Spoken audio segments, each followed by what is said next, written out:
This is Chandler with a Grappling Conjecture. Today we're going to talk about ADCC versus CJI. Lots of people are doing this, but I think I have a different take on it, and we're going to do kind of a stats comparison between these to determine which one was really better. I was going to cover this more, but to be honest, I screwed up the timing on my last video, and so I decided to just do it through blog posts. So if you want to see the full stats from CJI, the full stats from ADCC, please check out my blog. I'll leave the links in the description below, so just check those out, click on them, read, and you can get the full stats if you're wondering where I got this from.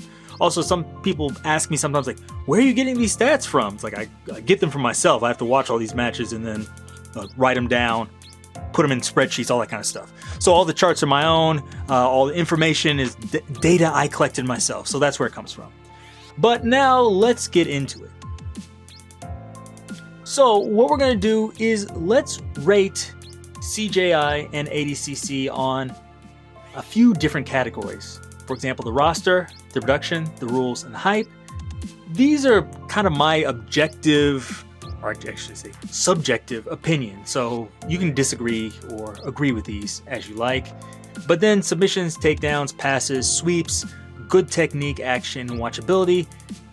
These are things that I tried to be as objective as possible. I tried to be fair with all the stats, and I collected them myself. I wasn't rooting for one versus the other, so there we go. Let's go through it and talk about it. First, let's talk about these types of things, the subjective things. The roster, ADCC versus CJI.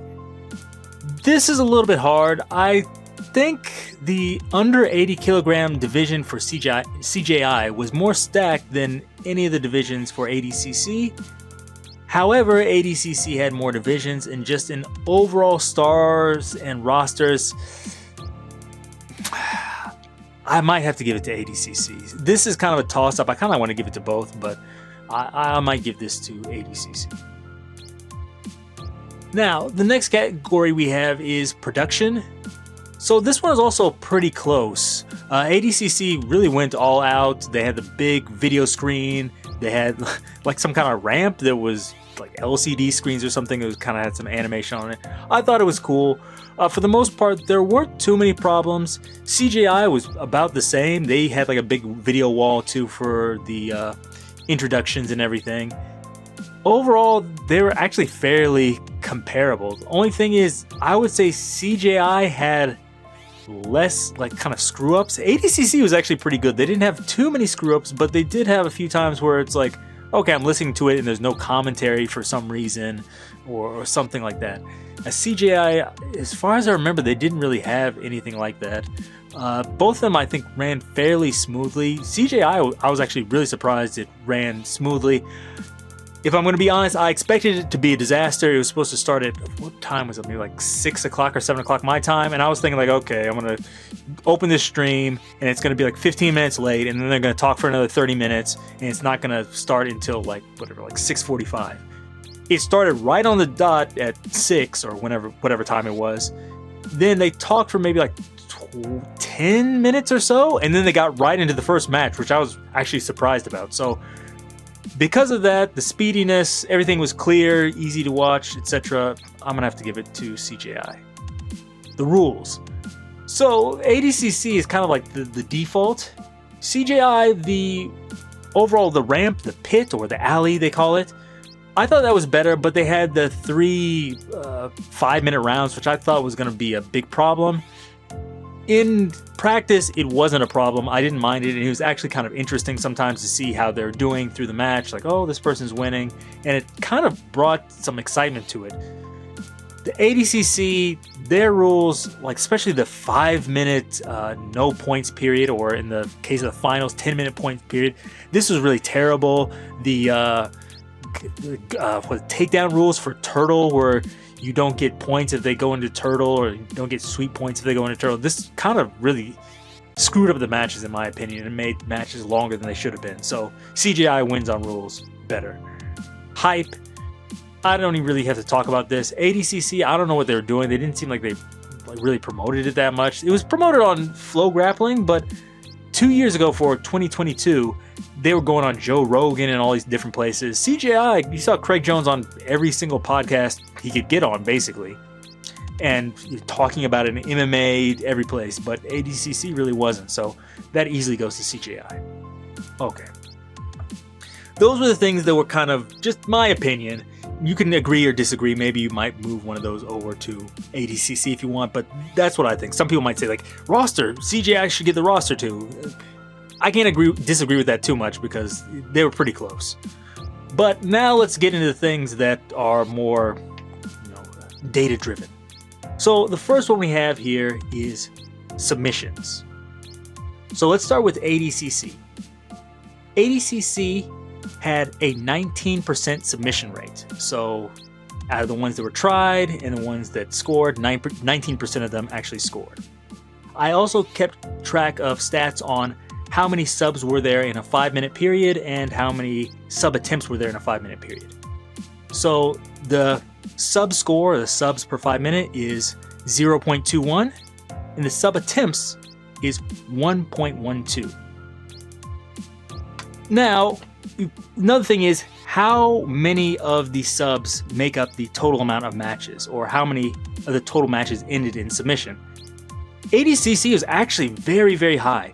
42.7% of matches ended in subs. This is actually extremely high for an event that has so many different matches. I'm actually really surprised by that. Usually you'll get maybe I would say 30% is kind of a good percentage. 42.7% is kind of amazing. Now let's go over and look at CJI.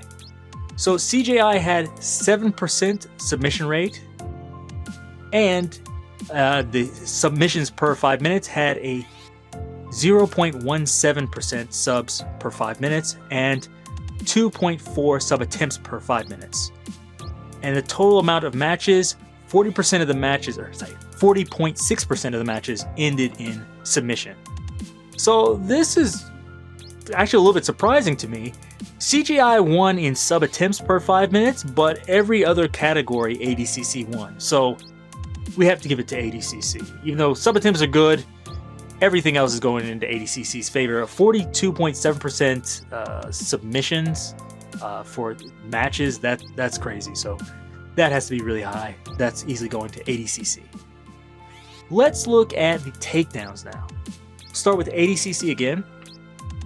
So for ADCC, we have 0.47 takedowns per 5 minute interval, 2.14 takedowns attempted every 5 minutes, and an overall 22% takedown rate. So 22% of the takedowns succeeded. Looking at CJI, we have a 0.76 takedowns per 5 minutes, 1.86 takedown attempts per 5 minutes, and you have a 41% takedown percentage rate. So this one, ADCC actually has more attempts, but unfortunately it has less actual takedowns and less takedown percentage. So I'm gonna have to give this to CJI just because you don't want to see people just going for takedowns and missing all the time. I think the higher percentage, and if it was close, maybe I would go to ADCC, but 0.47 compared to 0.76, CJI is almost doubling it. So I have to give takedowns to CJI. This one you could say it's kind of bent in CJI's favor because they have the alley wall, but ADCC chose the rules. They chose to not use the walls and the crazy takedown rules, etc. Although it should be noted, I don't count takedowns the same way ADCC does. ADCC doesn't count it if you go into turtle, you don't get points. I count it. If you take down somebody and they go to turtle, I'm still giving you the takedowns on my stats. So there's that. But yeah, since ADCC chose the rules and they didn't win on the stats, CJI wins. Let's move on to passes now.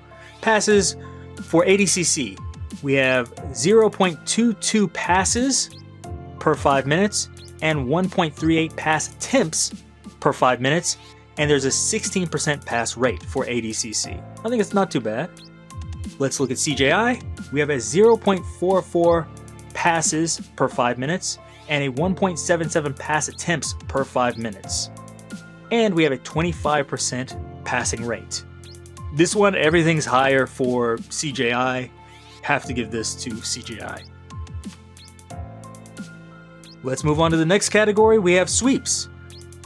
Starting with ADCC again, we have 0.18 sweeps per 5 minutes and 0.87 sweep attempts per 5 minutes for a 21% sweep percentage. Next, we have CJI. We have 0.31 sweeps per 5 minutes and 0.73 sweep attempts per 5 minutes. And we have a 42% sweep percentage. This one, ADCC had more sweep attempts, but CJI had more sweeps, and I think just the sweep percentage being higher, I have to give this to CJI too. It's just what the numbers are saying. So we have CJI winning, so actually takedowns, passes, sweeps, but ADCC is ahead in submissions. Some people might say, hey, maybe you should give ADCC more weight to the submissions because that's what people, want to see, but I think it's also important to see some other good grappling in there. But let's look at some of the other things like good technique, action, and watchability. These things may not be so easy to understand, so let me explain them quickly. The good technique, this is a ratio of how many things you're attempting versus how many things are actually succeeding. So if you're just spamming like single legs and none of them are working, you're not going to get a good technique ratio. Whereas if you take somebody down, pass their guard, mount them and armbar them, and you don't miss any techniques, there's no failures, you're going to have a really good technique ratio. So that's what it is basically. The good technique, have it in a ratio. So in this case, or a percentage, I should say. So for ADCC, we have a 0.17 good technique score.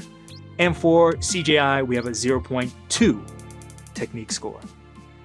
So in this case, good technique is higher on CJI. This is actually very close. So I guess 17% to 20%. That's close, but you have to give it to CJI by the numbers. Next one, the action score. You might be wondering, what is this? This is where I count all of the takedowns, passes, sweeps, submissions, and also the takedown attempts, pass attempts, sweep attempts, submission attempts, etc. So the things that are succeeding and the things you try. And I also added in the position. So if you get back or side control, etc., that also gets added in there. And this is dependent on a 5-minute period. So if you get, let's say, 2 takedowns, but your match is 15 minutes versus another person that gets 1 takedown, and let's say the match ends in like a minute or something. So let's say one person has a 15-minute match, one person has a 1-minute match, but they each get, one person, the person in the longer match gets 2 takedowns, the person in the shorter match gets 1 takedown. The person in the shorter match is going to get a higher score just because they're doing more in a shorter time. So that's what the action score is, doing the most with the least amount of time. So these are based on 5-minute intervals. So in ADCC, you're seeing 7.33 actions every 5 minutes, which I think is good. But at CJI, you're getting a 9.96 actions or separate actions every 5 minutes. So CJI is higher again. You're getting just more action in a shorter amount of time. So it is what it is. CJI is winning. And lastly, the watchability.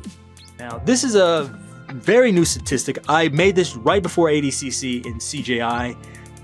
This one, I wanted to really just capture which matches are the most interesting. Which ones do you actually want to watch? So basically what I did is I took the action score, I multiplied it by the good technique ratio.